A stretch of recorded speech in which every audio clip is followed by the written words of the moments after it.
2024, the Major John Leroy Haynes Florida Veterans History Program was created to collect and preserve the stories and experiences of Florida's veterans and to recognize the state of Florida's military contribution throughout our nation's history. Through recorded interviews, the Florida Veterans History Program Oral History Collection acts as a living archive of first-hand accounts to capture the details of military service and the voices, memories, and reflections of the Floridians who served. The Major John Leroy Haynes Florida Veterans History Program is operated by the Department of State, Division of Arts and Culture's Florida Folklife Program. Together, we are proud to ensure that Florida's military history is preserved, honored, and shared. My name is Julian Duncan with the Florida Department of State, Division of Arts and Culture, Florida Folklife Program. Today is February 28th, 2025. I'm interviewing Ed Gifford in Monticello, Florida. Time is 2:25 p.m. This interview is being conducted for the Major John Leroy Haynes Florida Veterans History Program and will additionally be submitted to the Library of Congress Veterans History Project. Good afternoon, Mr. Gifford. Thanks for having me. Well, you're welcome. Good afternoon. To start us off, can you tell us when and where you were born? I was born in Nancy, France, 1954, October 30th, 1954. Born in France, and you were telling me I was an Air Force brat. My dad was in the Air Force. So I was born of parents, U.S. parents overseas on an air base. What did your dad do in the Air Force? He was a surveyor for the Air Force. He was an E6, and he helped survey airfields and build airfields in Europe. How about your mom? What did she do? She was just a mom, housewife. Any siblings? No, I'm the only child. Okay. So what was your childhood like? I mean, growing up as an American overseas is kind of a different experience. Well, I came back from Europe when I was only 1 year old, so I don't recall anything other than pictures that they showed me that I was in Europe. But it was at the time where they were taking pictures of me, it was winter time, so I was all bundled up in a buggy or whatever, so you didn't really see much. Was your dad in the military for a while? No, as soon as we came back, he was discharged. And he became a surveyor for the city of Akron, Ohio. That's where you grew up, was in Akron, Ohio. And did you always know that you wanted to enter the military, or was that something you decided later in life? No, I always enjoyed, through TV shows like Combat and Rat Patrol and things like that. I always had an interest in it, for the excitement, for the glamour, for just doing something different and exciting. It just I kind of gravitated towards it, and the rest is history. Got interested in going into ROTC when I went into college, and I originally started off with the Army, with the Air Force, thinking I was going to fly, but once I found out because of my eyes, I probably was not going to be able to secure a flying slot. After about a year and a half of being in Air Force ROTC, I switched over to Army and applied for a scholarship, and I was awarded a 2-year scholarship, so I stuck it out and was commissioned as second lieutenant in the United States Army Infantry. So what was the training process like for ROTC?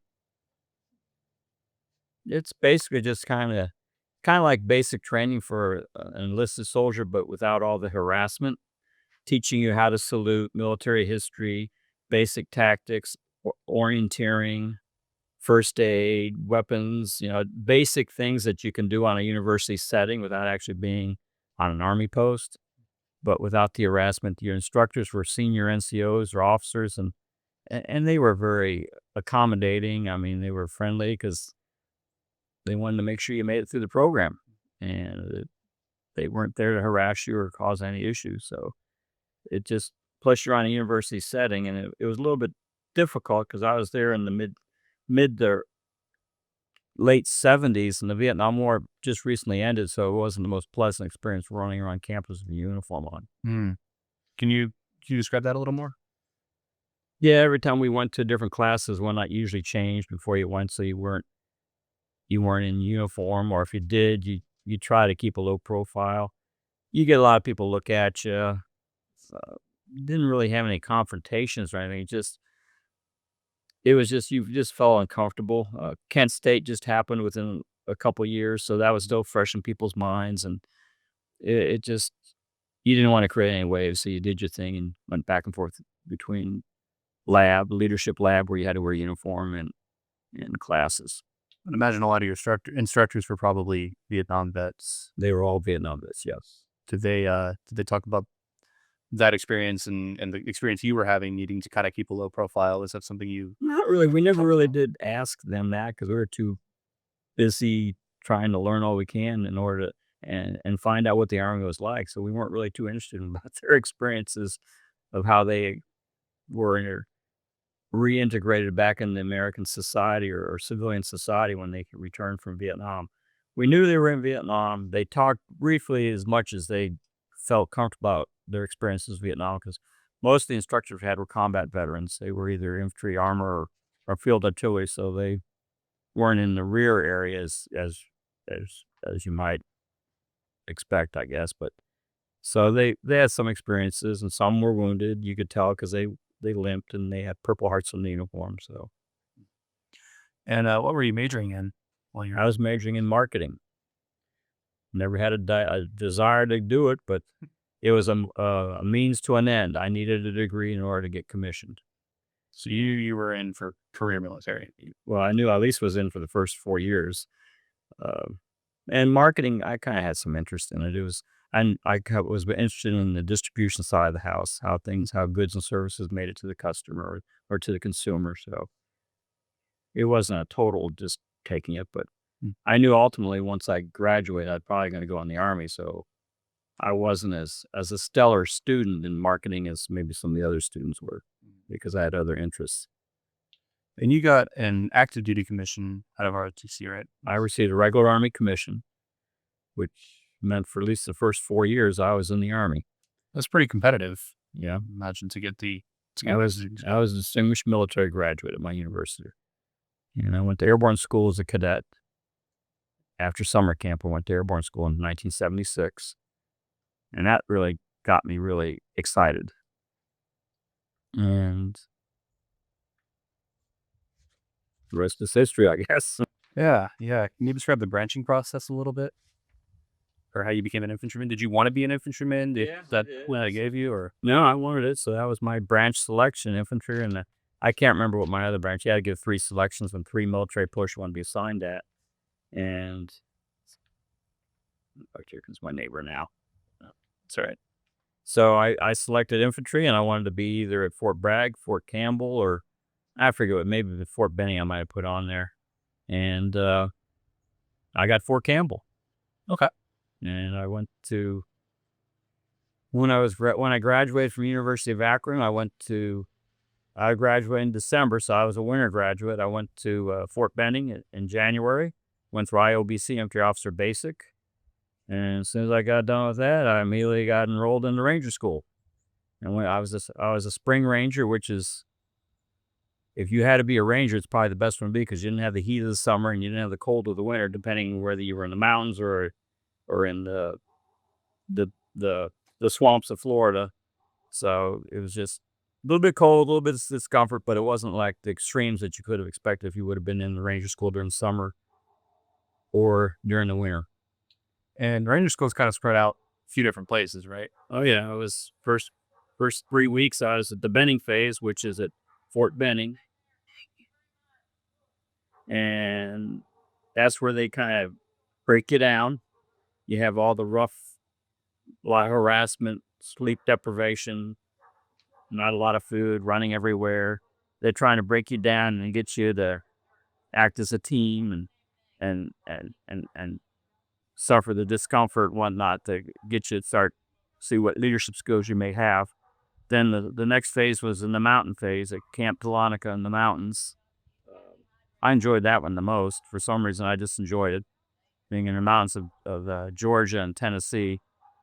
And that was 3 weeks where you learn patrolling, doing different patrols, reconnaissance, ambush, raids, things of that nature, but you're doing it in a mountain terrain type environment. You learn how to rappel, both rappelling and mountain climbing. You learn a little bit of that. And then from there, you go into the Florida phase, which is at the Everglades or at Eglin Air Force Base at Camp Rudder. And we actually got to jump into that. So we did. That was my 6th jump from after airborne school, so we jumped into there, and that actually was a kind of a neat experience because we got to sleep. They had, because it was an airborne operation, you had to have so many hours sleep for safety reasons. So we actually got some sleep and then sleep on the airplane flying down the Eglin Air Force Base. And that, if you learn that again, same things, patrolling, both reconnaissance, ambush, raids, but you're doing it in a tropical environment, swamp environment with the Everglades. So, and then after that, you graduate. I've heard stories of people putting Tabasco in their eyes to stay awake and rain. Is that true? I've never seen that, but I don't think I'd want to try that. I have heard stories where people go up to Ranger students go up to a tree and try to put money in it to get something to eat or drink because they were so zonked out from lack of sleep and lack of food. It is one of the few schools I've been through and experiences in the military that I still have flashbacks about. Wow. So, did you come out thinner? Oh yeah.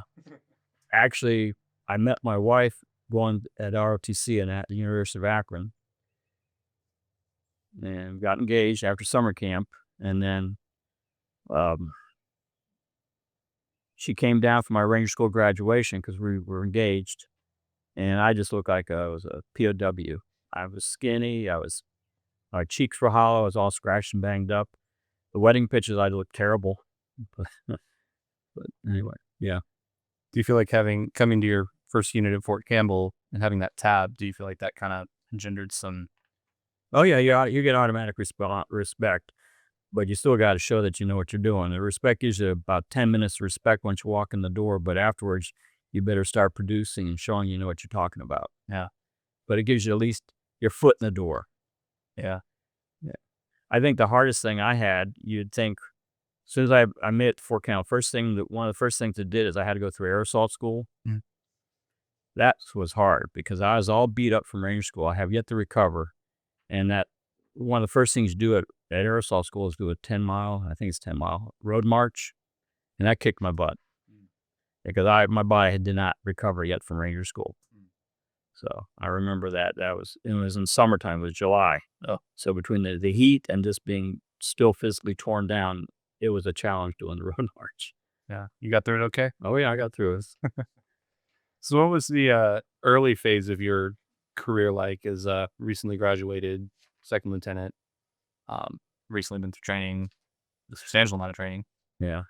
Well, obviously I was assigned to Fort Campbell, 101st. I was further assigned down to 3rd Brigade, which was a War Eagle Brigade, and it was the 3 battalions. 2 of the battalions were the 503rd, 1st and 2nd of the 503rd, and they were part of the 173rd in Vietnam. When they came back from Vietnam, they were deactivated and made the 3rd Brigade of the 101st. And the 3rd Battalion was the 3rd of the 187th Rakasans. So they were kind of like the redhead stepchild of the brigade, where the other 2 battalions were all 503rd Rock Force. It definitely was. ROTC, it's hard to train somebody to learn what to expect when you get to a unit, especially if you've never been really in the military. I mean, it's one thing to go to the schools, Ranger School, Airborne School, cadets, ROTC. That really doesn't train you what it's like being in a unit. Dealing with soldiers, dealing with people that are different walks of life, dealing with bosses that expect a lot out of you where you were never really expected to really. In school, they kind of coddled you. And in Ranger School and Airborne School, you knew what you had to do in order to meet the requirements to graduate and go to the next level. But when you're working for a battalion commander or a brigade commander that is a Vietnam veteran, and in possibly some cases a Korean War veteran, they had different standards and different expectations of you that you weren't even prepared to begin to produce. So that gave some challenges. And another challenge was my company commander was a first lieutenant, a West Point first lieutenant, Robert Johnson. Robert E. Johnson was his name. I guess he was a star athlete on the West Point football team. He was a great guy. It was just, you always expect your company commander to be a captain, have another lieutenant be a company commander. It was unusual. Were you a platoon leader or an XO? I was a platoon leader. I can't remember what platoon. It was Alpha Company, 3rd of the 504th. 2nd of the 503rd. and I can't remember what platoon. I think that's 2nd Platoon.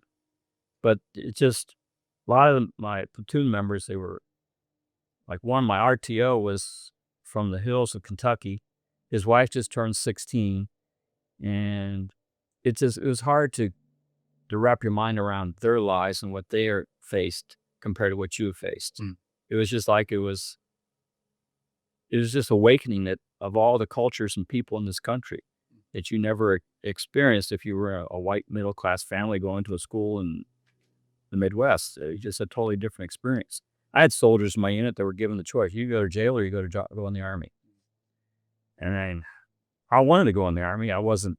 It's just a different experience, and that was probably the social. It's a culture clash or shock of being all of a sudden in the service, and you're dealing with these sort of things. I'd imagine your leadership philosophy is starting to really take shape by this point through these experiences. Yeah, yes, and I'm trying to think how my philosophy was. Pretty much let my soldiers do what they need to do, not get into their business. Because I had some good NCOs. My NCOs, all my platoon sergeant, my squad leaders were all Vietnam veterans. So there wasn't anything I was going to teach them that was going to help them or do better, other than maybe tweak it a little bit here and there, or give them guidance what I got from the company commander or battalion commander. They knew what they had to do. So that's kind of formed my philosophy. Let your soldiers do their thing and just guide them along. Don't micromanage them. And you said your company commander was another lieutenant. How did that? I didn't have a problem with it because he commanded respect. One, he was bigger than me, being a football player, and two, just he was a star football player from West Point, and he commanded respect with everybody. It was no problem. All the other company commanders were all captains, but it didn't seem to be a problem. I didn't notice or observe any conflict between him and other company commanders or the battalion staff. I mean, everyone seemed to respect him. And the funny thing with him was I ran across him several times in my career. When I was in Germany, he was stationed at Milpercent, working with assignment. He was at the assignment branch. When I called up about trying to get an assignment, once I was done with my time in Germany, he was the guy I dealt with. And he says, I'm going to give you a gift here. I'm sending you to Fort Bragg. And it was just interesting that the Army is not as big as what you think. You always are constantly running across people that you served with in previous assignments, and that was a good example. So he treated me right. He got me down to where I needed to go in order to continue on with my career. So it was Fort Campbell for how long? I was there from 1978 to 1981. And then there to Germany? And then there I went to advanced course at Fort Benning. And I spent advanced course about 8 months. I can't recall exactly what it was back then. And after I got done to the advanced course, I got selected to go to Patrick Air Force Base for follow-on training for Department of Defense Equal Opportunity Management Institute, EOMI. So I spent, it was 12 weeks there at Patrick Air Force Base. And then from there, I went to Germany to be an EO officer, and that's another story. Oh, well, you want to go into that? Yeah, let's go into that one. Well, I went to Germany after getting out of the advanced course, you want to go to Germany or wherever you're going next, you want to be a company commander. Okay. You want to do something with your branch. And here all of a sudden the Army sends me to go to the Department of Defense Equal Opportunity Management Institute, EOMI, to be an equal opportunity officer. I didn't even know how to spell, let alone know what it was about, because when you're in infantry, especially at the level I was at, everyone had the same opportunity. You do your job. If you mess up, you get yelled at. So I didn't quite understand it, but you do what the Army says. You go there. There were other guys there too. We were all just selected. Army had a quota to send so many people there, I guess, and I was selected as part of the quota. And so you go there and you do your thing and you graduate and you go to Germany. And the first thing I do when I get to Germany and get to the concern I was at, I goes, what in the heck are you doing here as an equal opportunity officer? We're not going to have you do that. So I worked on REFORGER. I was a marshalling. First year, I was the deputy marshalling area commander for Mesa Army Depot for a 6th Combat Equipment Company, which had all the equipment, vehicles, all the assets that a unit needed, which was the 3rd ACR, to come from the United States with their weapon in their duffel bag, draw their equipment, and go to the front line, fight the Soviets or whoever at that time. So I did that for a year, and once that was done, it wasn't full year round. Once they redeployed and we got them, turned all their equipment in, and they deployed back to the United States, I went back and I played being EO for about 2 months, and then the cycle starts up again for a REFORGER, and I became the Martian area commander. So I did that for another 8 months. I did that, and when I was done doing that, they made me the headquarters company commander, so I didn't have to go back to try to play EO. So I was headquarters company commander of the United States military community activities, Zweibrücken, for 18 months, and then after that, I rotated back to the States. How is that different from what was your day-to-day like as an infantry platoon leader, and then going into this sort of a management position? How did that change, and how did you adjust to that? Well, it gave you a lot more free time. It wasn't as structured. You didn't have somebody always over you to tell you what to do, but you had goals and you had points that you had to accomplish, or tasks you had to accomplish. And as long as you can maintain and do that and make your meetings and make sure the mission is accomplished, no one really got into you to tell you how to do it. So I loved it. I was able to be my own boss, and I kind of flourished in that. I enjoyed it. I enjoyed being company commander because it's basically the same thing. As long as you make the meetings and you meet all the requirements and matrices that are required as a company, they pretty much left you alone. And that was the same way with being the Martian area commander. As long as I went to the meetings, and meetings were in Kaiserslautern, because I was part of 21st Support Command. As long as I went to the meetings and was able to brief my plan, and every month that we had a meeting, I think it's month to month, brief how we're doing the IPR, how we're doing in progress review, and they were happy with it in our planning phase and getting ready for REFORGER to come up. No one really messed with you. As long as you didn't get in trouble. I liked that. And what years were you in Germany? I was there from May of 82 to basically July of 85. Okay. So this is kind of during the Glasnost period. Well, that's when I left. Reagan was the president, and they were really beefing up the military in Europe. Pershing missile systems were being sent over there. At that time, there was about 350,000 U.S. troops in Europe, and I think it stabilized around there. He may have been sending more over there, but the Cold War is at its height at that time. Yeah. What was the atmosphere like? I mean, you're pretty directly involved through REFORGER. Especially with REFORGER, it was. You always were afraid of Spetsnaz, because I was way back in the rear.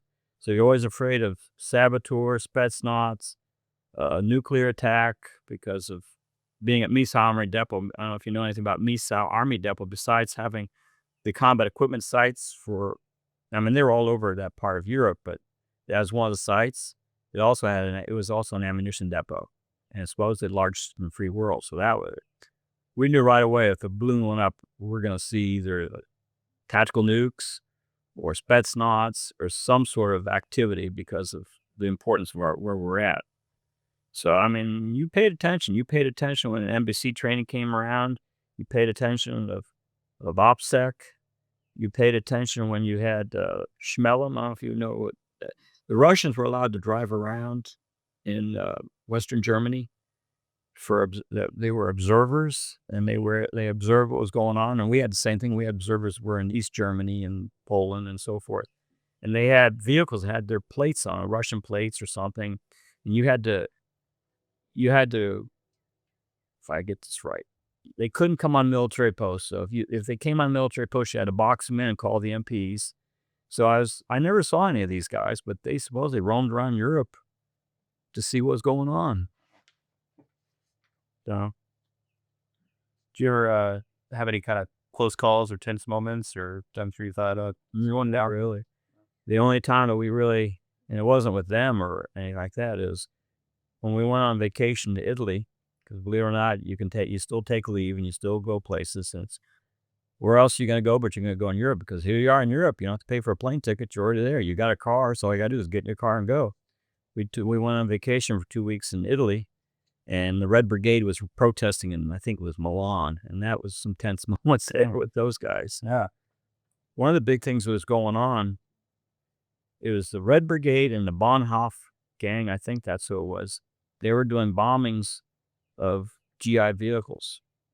One of the things that you had, when you had a vehicle in Europe, you had sheepskin car seats. They did something where they planted some sort of device, something in the cars, and somehow you didn't. I never quite understood it, but there was a lot of bombings of GI vehicles where guys were getting killed. That's part of the reason why I had a German Shepherd. I didn't. Oh, and messed with us the car. Yeah. So you took your dog with you on vacation. Oh, she went everywhere we went. Did so Red Brigade was that a I don't know a whole lot of That's a communist political faction that was, I think that's mainly Italy, and they were pro, obviously, communism, and Italy being a member of NATO, there were fireworks between the different organizations, political factions. Were there ever incidents that led to the Army either warning soldiers against going to Italy on vacation or Well, it wasn't just Italy. They could have been anywhere, but it could have been in Germany. But no, they would put out, something fun. They'd put something out to the chain of command. Be careful if you're going here, and if you're going to go on vacation, you got to put down where you're going. And if you're going someplace you shouldn't have gone, they would have said, no, you're not going there. On your DA Form 31, you had to write down where you were going. What kind of you just don't take off and go. Yeah. Well, during this period, so spent a couple of years in Germany, and you've gotten some higher level command postings at this point. How does your leadership philosophy continue to evolve during this time period? It just reinforced what I've already was kind of slowly learning when I was at Fort Campbell. Let your troops do their job as long as they're doing it correctly. Monitor and supervise them and provide them the tools to do their job.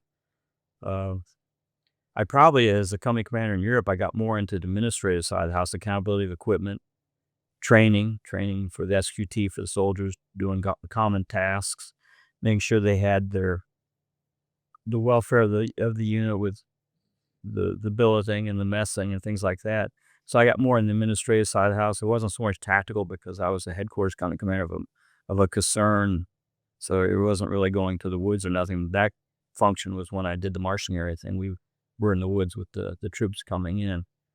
But I think it established me more, gave me more tools and more experience of slowly becoming a staff officer. Because you now, as a headquarters company commander, you're part of the post commander's staff. If that makes sense what I'm saying. Mm-hmm. And what about your family life at this point? You mentioned you got married. Got married in 1978. Had our first child in 1984, which was in Germany. He was born in Logistical Army Hospital. Wife, she loved Europe. Were you ever away for long periods of time on? No. I think the longest time I was away was 2 weeks when I went to the company commander course at Vilsec. And that was not a big deal. So you come back and next step was Fort Bragg? No, I came back. I went to Fort Leavenworth for CASQ. I don't think that exists anymore. Now they got a career course. CASQ is Combined Armed Service School. It was to teach you the skills you need in order to be a staff officer at brigade and up. Okay. Because at that time, the advanced course didn't give you those tools. It gave you the tools to be a company commander. They needed something to fill in the gap from the advanced course to Commander General Staff College, and they came up with CASQ. And that was, I believe it was about 8 weeks. I'm not sure about the time length, but that was the Fort Leavenworth. That was my first introduction to Fort Leavenworth, where you did a lot of classes on staff responsibility, the different staffs, and then you replicated a brigade staff and came up in the planning process defending Europe in case something would happen. And you did a lot of public speaking. It was just a school to teach you to be a staff officer at higher level. Do you feel like you gained some useful skills that period? Yes, I did. And I think it just re-augmented skills that I was slowly getting when I was in Germany and at Fort Campbell. And it did me well because once I got done with Cascade, I went to Fort Bragg, and I became chief of unit training of 18th Airborne Corps. So, and I did that for 2 years. What was day to day in that position like? Well, I had another NCO that worked for me. No, I had an NCO, I had a lieutenant. And the lieutenant, he was the head of the Army Marksmanship Training Unit in the sniper school there at Fort Bragg, and that fell underneath me as being unit training. And he had a staff of NCOs that helped run the day-to-day operations of AMT, Army Marksmanship Training Unit, and the sniper school. But the big things that we had is I was in charge for unit training, which would be the unit level schools, such as sending units that belonged to 18th Airborne Corps, not just Fort Bragg, but all of 18th Airborne Corps, which included 10th Mountain Division, 101st, and 24th at that time, and a couple separate brigades, 194th and 197th, and of course the 82nd, maintaining the unit level training, such as Jungle Operation Training Center at Fort Sherman, the Northern Warfare Training Center, which is at Fort Greeley, if I remember right, and some other schools. I also did the CTLT program, Cadet Troop Leadership Training Program. Went to West Point several times to brief cadets what to expect if they ever got selected to do that after their summer camp at Fort Bragg. Training ammunition was also part of our thing. I had a captain that worked with me. He didn't work for me. And at this time, I was the captain. And he was in charge of all the training ammunition for 18th Airborne Corps. So we helped each other out there. I had another gentleman that worked with us. He was another captain. He was responsible for individual training. So between the three of the main groups, we made up the unit training branch for 18th Airborne Corps. Unit training, which is me. Individual training, which was another captain. And training ammunition was another captain. Did a lot of travel being in unit training. I traveled to West Point a couple times. Traveled to Fort Knox or different armor symposiums.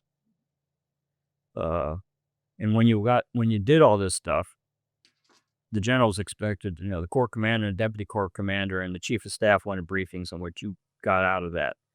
So that was an experience. Briefing, especially the chief of staff was a 1-star general. And he kind of mentored you along. So you do a briefing, but it was more of a teaching thing for you. So you learn how to brief general officers. So that was kind of neat. Do you like all the travel, or? Well, I enjoyed it. It was nice. So you did that for 2 years, and then what was your next Well, after step? 2 years, the first 18 months of those 2 years, I was assigned to garrison. So I wore the TRADOC patch. And you didn't jump or anything. And I wanted to jump. Yeah. So I talked to a bunch of people, talked to the head of the Department of Plans Training, and he was on jump SAS. There were some jump slots available, and I was able to procure one from the last 6 months there. So I was able to get into the jumping routine, and I made jumps, and I was able to participate while I was there in one exercise in Honduras as being part of Corps staff. And that was kind of fun. I don't remember really doing much for it other than going there to do the jump, and the Air Force couldn't find the drop zone, so we're flying through the mountains of Honduras, and I never got so sick in my life because it was hot, and you're going up and down and everything else, and I go, man, just give us that light so I get out of this airplane. And we ended up just air landing, so that was kind of a disappointment. You said hair landing? Air landing. Air landing. Right, if we landed, we didn't jump, we landed there. Oh, I see. I don't know if that was a No, I meant terminal. I'm sorry, Noria. Did you work with Honduran Force Eagles? No, I was on a Corps staff. I got a picture somewhere in there I can show you. I was Corps staff, and I just helped with planning and doing briefings. It was strictly just U.S. forces. How about in Germany? Were you working with German forces a whole lot, or? I worked with German Polizei, German. In order for REFORGER, I had to work with Polizei to get convoy clearances for them to get their convoys on the road without interfering with, especially on the Autobahn, without interfering with the civilian traffic. The first year we did, when we housed them when they coming back, we set up over 60 GP medium tents. We said, we're not going to do this again. It's a heck of a lot of work. You have ever set up a GP medium tent? It's a large tent. And set 60 of these things. It's a full-time job. We ran ahead and leased German fest tents. So I had to work with the German contractors to get these tents. And these are huge, big circus tents, basically. We set them up for them, several of them from the sleep in, one for them that'd be a mess hall. And it was a lot easier. We didn't have to do no work, just pay them the money. They came, did it all, and we just watched. Huh? That's cool. So it worked out good. What was your impression of German military, police, civilian contractors that you worked with? They're very helpful. A lot of them were. I had no problem with any of them. I mean, a lot of the people, the employees on the concern were German nationals. Like the head of security. I'm trying to think of the guy that I worked for the first time. He was the head of the SPO, Security Plans and Operations, I think is what it stood for. And his secretary and his support staff were all German nationals. And they spoke English. They were people you can go to if you want to find out where's the best place to go eat in town or whatnot. Because we lived in a community. We didn't live on post. We had a leased quarters we lived in. So they were able to steer you where to go if you need your car worked on, where to go get your car worked on. If you want to go visit something, they were good references for those sort of things. Where was the best place to go eat in town? I'm curious. I don't remember talking about something that's almost 40 years ago. There was no bad place. They're all good places. Yeah. I think probably the place we went quite a bit, if I remember, was the guest house. When I first got there, I stayed in a guest house before the wife came over. I was by myself. And the guest house was at the bottom of I was at Kreuzberg Kaserne, which is Zweibrücken, meaning it was on a hill. And so at the bottom of the hill was a Volkswagen dealership and a lot of different guest houses and restaurants and things like that. And the one I stayed, I was there. That way I could walk up to where I had to be. And the food is great. I love German food. But I can't remember ever finding any food was bad. Both the pastries and the main meals, the beer, it was all good. Did you have a favorite food? Just food group for send it to your restaurant? It is all good. Yeah. It is all good. Now the beer, I like Parkbrau. Parkbrau was the beer of that local area. Each geographical area had its own local beer breweries that service the area, I guess. So, did y'all ever, just my own curiosity, but, working with German military and all, did y'all ever exchange patches, coins, anything like that? No, I don't recall doing any of that because I didn't really work with the German military and the Poles. No. It doesn't mean I didn't take home souvenirs, but that's from all my trips and visiting with the wife. We had books on castles to visit and different outlet mall places where they'd have like outlet places we can get crystal or cuckoo clocks or nutcrackers or things like that. So we did a lot of Hummel figurines were big. So we did a lot of that. You still have a lot of that stuff? Oh yeah. So we were talking about Fort Bragg, and you'd recently gotten back to jumping. Yeah, you want to just kind of that was interesting because before you could jump, you had to go through jump refresher.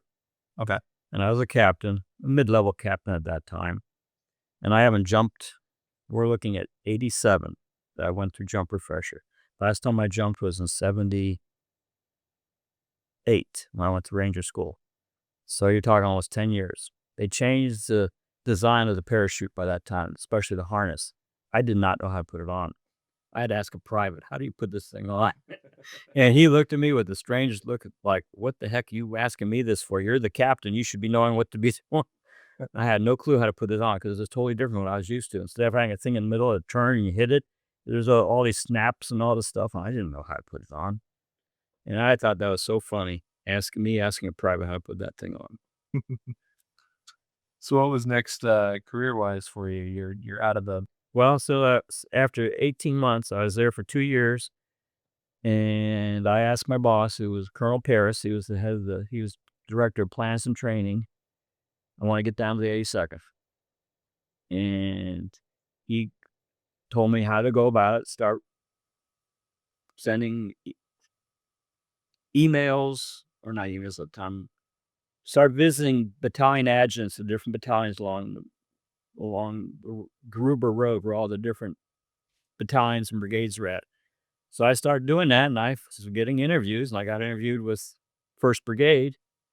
And apparently I must have said the right things because I came back and interviewed with the brigade commander, and I must have still said the right things. The next thing I know, I got a letter of acceptance. So after about almost exactly 2 years being there at Fort Bragg, I got reassigned to 1st Brigade, the 82nd, which was the 504th, and I was assigned initially to 2nd Battalion to work in the S3 shop. And I stayed there about a week, and they fired a guy over in 3rd Bat. They fired the headquarters company commander in 3rd Bat. So as they said, guess what? Quit your in-processing in the battalion because you're going next door. You're going over to 3rd Bat. So I went over to 3rd Battalion, and not to be the company commander where that guy got fired, but I became the S1, Battalion S1. And they took the Battalion S1 and made him the company commander, so they kind of rotated us around, which was a good thing because being a Battalion S1 gave me a chance to get the atmosphere of the unit, learn what's going on with the battalion commander, so I at least, do the right things with him. So I did that. I did Battalion S1 for about 8 months. And I enjoyed it, but it had its ups and downs like every job. But it was not a big deal for me. It was almost like being very similar to what I did in Europe, being a company commander, because you're basically, instead of only working with 180 people, now you're working with 800 people by trying to do their leaves, their OERs, NCORs, working with the battalion commander, make sure he knows what's going on. I think probably the most difficult thing was whenever there was be a battalion formation, I had to be out there and call the battalion to attention and walk around. So that was tough because I wasn't used to doing that. And you really had to yell for all 800 of them to hear you and everything else. Did have the distinction of being the 1st battalion to go through JRTC. This was back in 1987. We went through JRTC and I was Battalion S1. I did not do very well. I probably got killed several times in the process, but it was an experience. What does JRTC stand for? Joint Readiness Training Center, and that was at Fort Chaffee, Arkansas at the time. Now it's at Fort Polk, Louisiana, but at that time, Fort Chaffee was where they were doing JRTC. And you said you were the 1st battalion to go through that? We were the very first unit to go through that. And JRTC is the light infantry version of NTC. Okay. Where NTC is the National Training Center out at Fort Irwin, California, where armor units learn how to fight a Soviet-style force-on-force type of thing. Same thing, but for light infantry, and you're not so much fighting a Warsaw Soviet-style enemy, you're fighting more guerrilla warfare, things at a much lower level, so it's more small unit type of operations. Curious in your opinion, I keep thinking about the Cold War and the place the Cold War is in at this point, how some of these training decisions are being made. I mean, do you think that kind of says anything about the kind of conflicts that they were preparing for? I mean, force to force at NTC versus something more like a proxy war, Vietnam style, maybe at JRTC? I noticed it very well, and I'll get to it when we get that further. When I taught Commander General Staff College, you notice it right off the bat. Interesting. When we first started teaching it, when I first started getting into it in the early 90s, we were teaching the Fulda Gap, fighting the Krasnovians on the Fulda Gap, which were basically the Soviets. And then when I finally left, we were now fighting or doing the war gaming for forces on in Georgia, not our Georgia, but Georgia of the Soviet Union, trying to capture and defend oil fields. It's just weird how it evolved. Yeah. And in the meantime, it also had parts where you're fighting actually elsewhere in the world, but it was basically from fighting a Warsaw Soviet type of invasion of Europe to defending oil fields in Georgia, the country of Georgia. Is that kind of anticipation of a potentially chaotic breakup of the So if you look what's happening at that time, it was right after Desert Storm, right before all the things that are happening with 9/11. the oil fields were very critical for the United States, Iran, the things were going on with Iran, all that. So, Yeah. Do you remember where you were when the Berlin Wall fell? yeah, I was teaching ROTC at Penn State.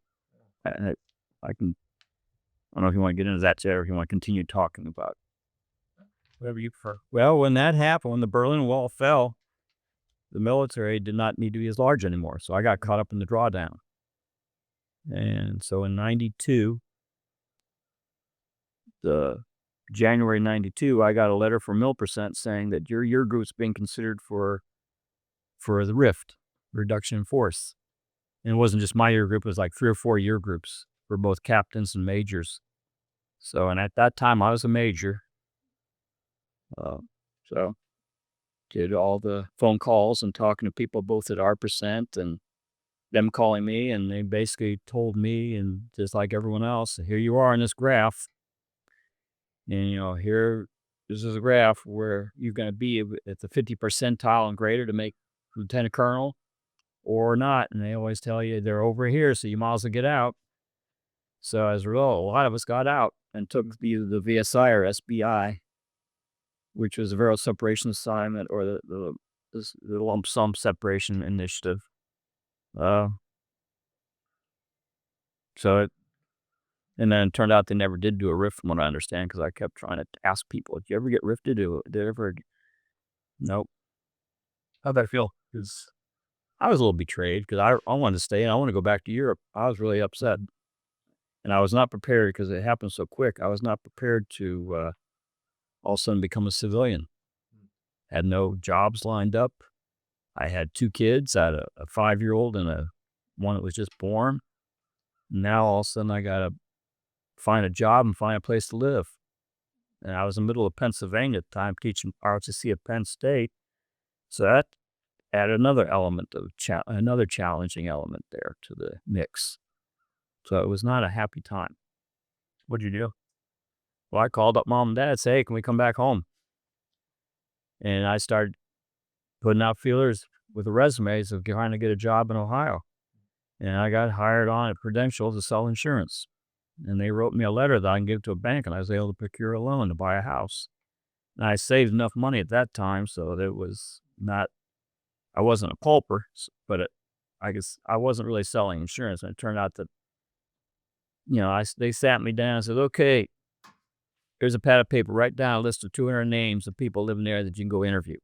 Well, I've been in the Army for 15 years. I didn't know 200 people in the Akron, Ohio area that I could all of a sudden start knocking on the door. Hey, you want to buy life insurance? So I didn't do very well, and I quit because there was no training. They wanted you to go out, and they were milking you for whoever you knew in the area, basically, that get clients. They weren't giving you a list of clients to service. They want clients from you. And I couldn't produce that because I was out of the area too long. So I don't know if you want to keep talking about the military or. Yeah, this is your interview, so whatever you Okay. want to. So I went ahead and quit. And since we just bought the house, I spent most of that summer remodeling the basement and doing other things with the house. But as time progressed, I kept watching my bank account get lower and lower, and I was starting getting more and more frustrated and depressed. So in the meantime, you're still sending out resumes to get jobs. I wanted a job within management or something to equate what I did, whether it's teaching, management, whatnot, something that I did in the military. And that was like impossible. So I finally was able to land a job at Taco Bell to being a manager of a Taco Bell restaurant. It was not what I wanted to do with my life, but at least I had insurance and it paid the bills. So I did that for 2 years. And I got tired of working with teenagers, tired of dealing with the public, especially in fast food. So I sent out resumes again. I got hired on by by Pizza Hut to be a restaurant manager of a Pizza Hut. A little bit higher quality, but still it was the basic same thing. It didn't change. It was worse because at least Taco Bell was an advanced enough company that most of their ordering of supplies and food and things like that was all automated. It was easy to work with. And it was enjoyable. Where Pizza Hut was more manual and it just seemed so antiquated. So through working at those 2 jobs, that was about 4 years, I made contacts with other people, and through my brother-in-law, I met a guy that ran private schools in the Akron area, Akron, Ohio area. And he hired me on to be director of academics of one of his technical schools, which I loved the job. It was almost like teaching ROTC again. I mean, I wasn't teaching, but I was running courses and programs. I was monitoring it. I was ordering books. I was getting computers. I was dabbling in it. It was like being a staff officer. I was dabbling, doing a lot of things. As long as I showed progress and showed the enrollments were up and people were happy, everything was great. The only bad thing was it didn't pay much and there was no benefits. So I did that for 5 years. And then through a friend, during the whole time, I was still in the reserves. That was part of the deal with the VSI. When I got out, I had to stay affiliated with the reserves. And then Congress initially had a provision in the VSI for us separating from the military that you could not join a drilling unit for pay. You can join it for points only, but you weren't authorized to get paid. Huh.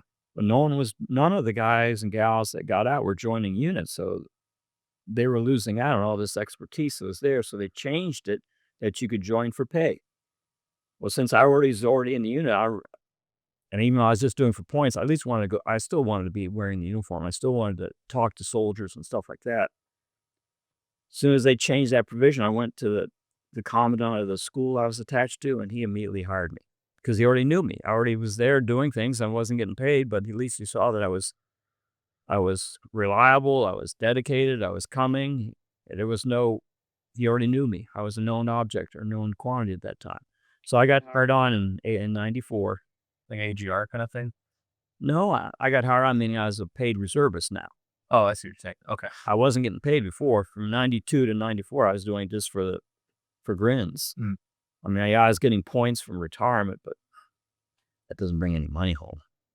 Not till you retire, which could be forever. How many years did you have him by this point? About 16. Okay, so you were pretty close to. Well, it's a different sitting able to. I had 15 active duty, but I only had roughly 2 years in reserves, which does not, because I didn't go to summer camp or nothing. The points didn't equate to a good year. Oh. So it's just, you needed those points be paid in order for me to go to summer camp and have a good year. And even with a good year, you still had to, you weren't getting anything. So, what was that? So I got the point, I got paid position, so since now I was being paid as actual asset of the unit, and I knew I wasn't going anywhere, they actually started giving me things to do other than just sitting around drinking coffee. So I attended some of the classes. I already was a graduate of Commander General Staff College. I took it by correspondence when I was a captain. So I didn't need to go through it because I've already completed it. So they first sent me through BTMS, Battalion Training Management Seminar, which teaches you how to put together training packets for a battalion, whether it's land navigation, field training, or training in garrison, whatever. But to put together how you go about developing and conducting training for a battalion. So I went through that training, and they saw that I can teach. Then they sent and said, "You're going to teach Commander General Staff College." So I started doing that, and I did that for the next 14 years. And in 96, I got promoted to lieutenant colonel. And I became the chief instructor for Northeast Ohio, teaching both Phase 1 and Phase 2 during the home station, because I forget the term of it, is not ILE. It might be ILE. I'm not sure. The ADT is IDT phase, individual training phase, which is back at home station. Then you had the 2 weeks where the students had to go 2 weeks at either Fort Dix or one of the different installations were slated to teach the full-fledged course, the 2-week course. I taught Phase 2 and 4. Phase 1 and 3 were back at home station during the course of the year where you taught on weekends. And during the regular year, during the summer camp for 2 weeks, you'd go, we always went to Fort Dix. You taught Phase 2 and 4. And I did that for 14 years. And initially the first 2 years we did not 2 years. Yeah, first 2 years we went to I forget the name of the high school, but we did it at a university in Virginia. It was an HBC university. We taught Commander General Staff College out of that, and for me it was phase 2. I taught phase 2 first 2 years. And I was just an instructor on the team. I was not in charge of anything. What kind of content were you teaching? I'm trying to remember all that. It was this. To be honest, I can't really remember. I have all the stuff here. I can show you it later. Yeah. I can't. It was this preparatory stuff for at brigade level, how to start putting together plans and operations at brigade level to be a brigade staff. A lot of it was just basic stuff because your students were reservists and National Guardsmen. They weren't active duty. So a lot of things you were teaching, if you were an active duty soldier, it would be like, really? I mean, you're teaching the composition of the Army. You're teaching the weapon systems of the Army. You're teaching basic tactics at battalion and above. You're teaching the basic foundation so that when it came time to them to put together plans and operations, they had all these things that they could put together to make a viable op plan, op order for a brigade commander or division commander.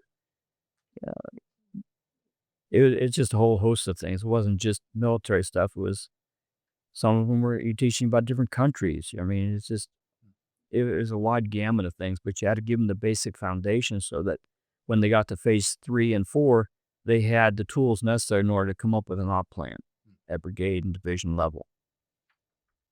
Gotcha.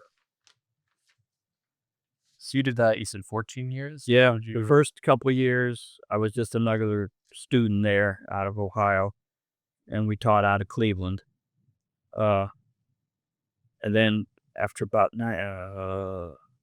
98 on, I became the head instructor for our cell, and I did that for till about 2004. And then from about 2005 to the time I hit my mandatory removal date, I was a state manager for Ohio for the teaching sites. We had 3 teaching sites. We had one in the north part of Cleveland, we had one in Columbus, Ohio, and then one in Cincinnati.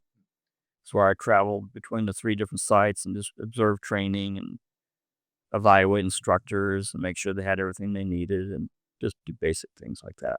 Yeah. And did this fit into like a regular drill summer schedule, or was this a full-time? It was a 1 weekend a month type of deal. So it was not a full-time job. I still had civilian jobs. Gotcha. What civilian jobs were you working alongside that 14? Well, and I talked about I was a director of academics technical school. I did that from 95.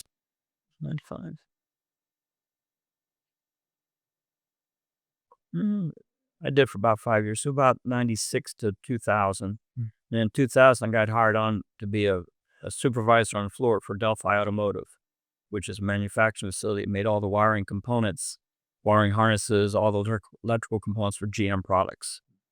I got that through a buddy in the reserves. That's why we started talking about reserves.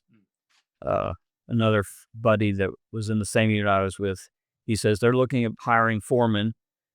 And I go, I don't really want to be foreman. But when he started explaining to me the benefits and pay and everything else, you know what? I think I can manage doing that.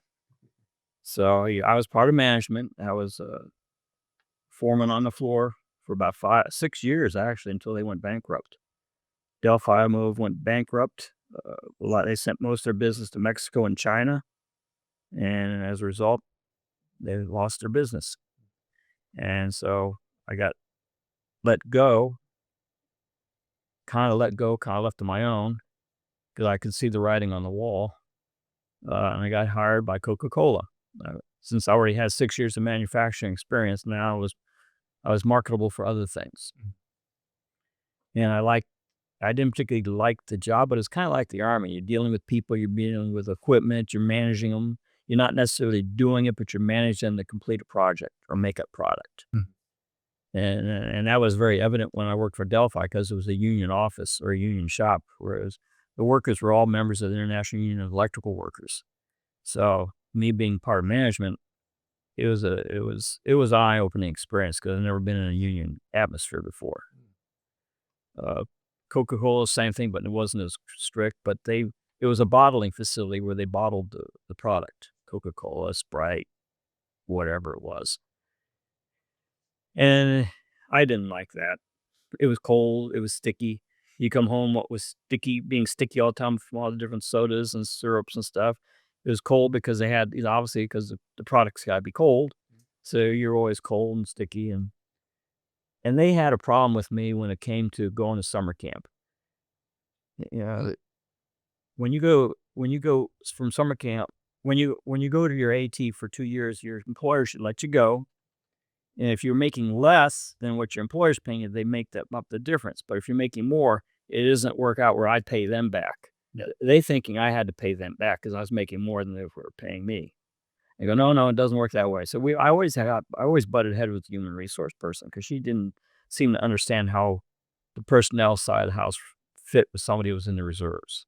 Yeah, that's not accommodating is illegal. I'm sure. Exactly. And so I got tired. I got fed up with them. So I started looking around for another job.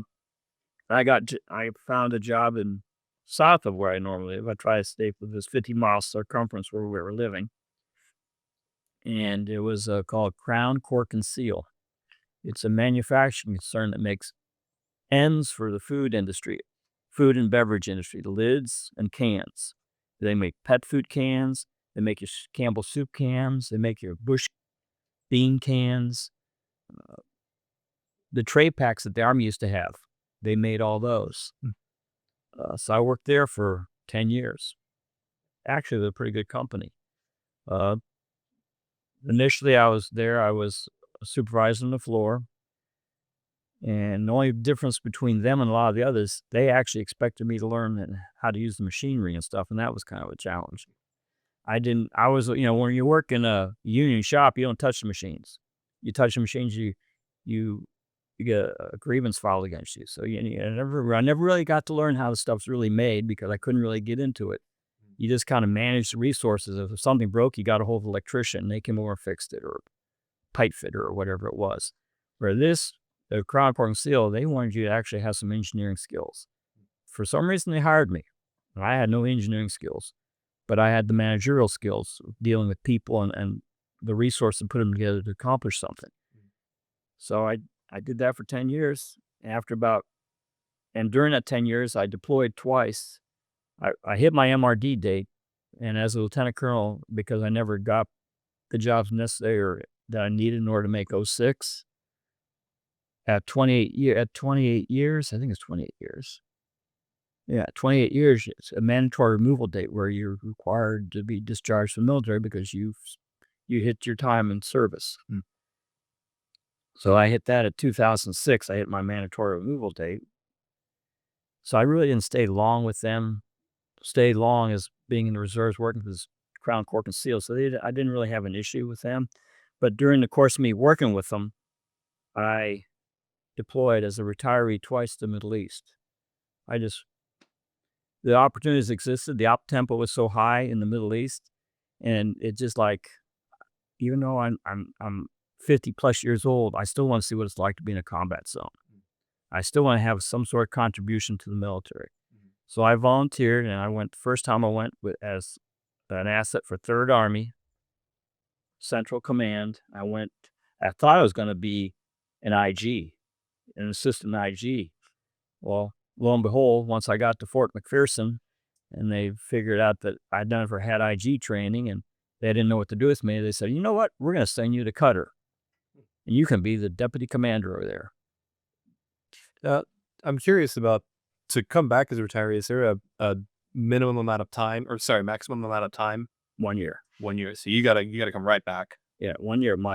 I won't get paid anymore after 1 year. I have to be back in the United States, ready to go back. Is there a maximum amount of time that between your separation and coming back that want you? Oh, okay. How long have you been out when you deployed? Well, I got out in 2006. I went to Qatar in 2009.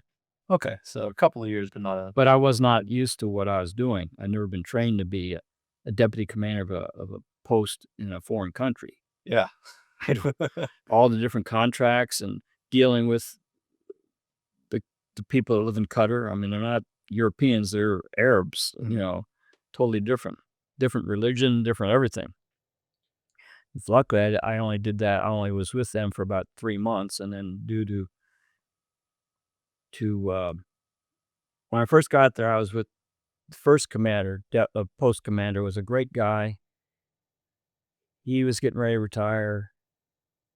He treated me right, and I was not the deputy commander at the time. I was the XO, and he gave me little things to do, and I did them as an XO. I pretty much figure out how to do that. You coordinate the staff, and you make sure they're doing their job, and you kind of are the eyes and ears for the commander. It was pretty simple.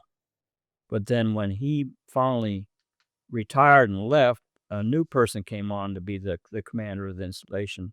This is Camp Asalea in Doha, where we were at. He or she made me the deputy commander, and she didn't like the old guy, so it was a conflict what I was doing to support the old commander that she had with me, and she basically just wanted me out of there because I wasn't supporting her in her eyes. I was not supporting her command and her programs. So she pretty much fired me, and I said, I really don't care. I'm here for the duration. So she says, well, I'm going to send you back to Fort McPherson. So I said, well, okay. During a couple months I was there with the other guy, the G3 from John for Arsent was there, and I started a relationship or friendship with him. He was a full colonel. As soon as that happened, I got on the phone and called him up. Says, do you have a job for me? He said, yeah, I'm going to put you on my staff. So from Qatar, I went to John in Kuwait and stayed there the remainder of my tour. I worked in the current operations shop where I was a night watch officer. Not the most glamorous thing, but I learned a lot. What did you do as a night watch officer? It was the monitor the radios and phones and the internet, what's going on. The big push at that time was getting the forces out of Iraq. There was a drawdown in Iraq, and a lot of the equipment was coming out of Iraq into Kuwait, John, and the surrounding camps to be demilitarized and put in storage or cleaned up and sent to Afghanistan because they're starting to build up in Afghanistan at that time. So, I mean, it wasn't really supporting operations per se. The combat operations in Iraq is supporting the operations of getting everything out of Iraq and how to get it out of Iraq and into Afghanistan. That was a challenge because Afghanistan is landlocked. It's got no ports, got not very many airfields, and they're coming up with different ways. How do we get all this equipment, the MRAPs, the trucks, the fuel, all these things that it's sitting there in Iraq, is sitting there in Kuwait. How do we get it from there to support operations in Afghanistan? They're coming up with ideas of using rail through Turkey and back up through there. And I don't know if that ever came true, but we were looking at all different options. Yeah, that's interesting. I'm thinking about our conversation earlier and how the trainings y'all were doing were oftentimes so dependent on what was going on in the world. And I can't think of a time where there may be that kind of institutional knowledge built up for people know what to do managing two different wars at the same time.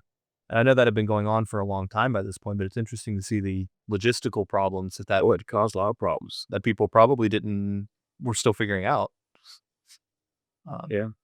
It's one thing if you had a port, a seaport, or friendly countries around there, but Pakistan wasn't that friendly to us. Obviously, Iran's not friendly at all to us. And to the north, you got China, and you got I forget one of the stands to the north there, and they're communist.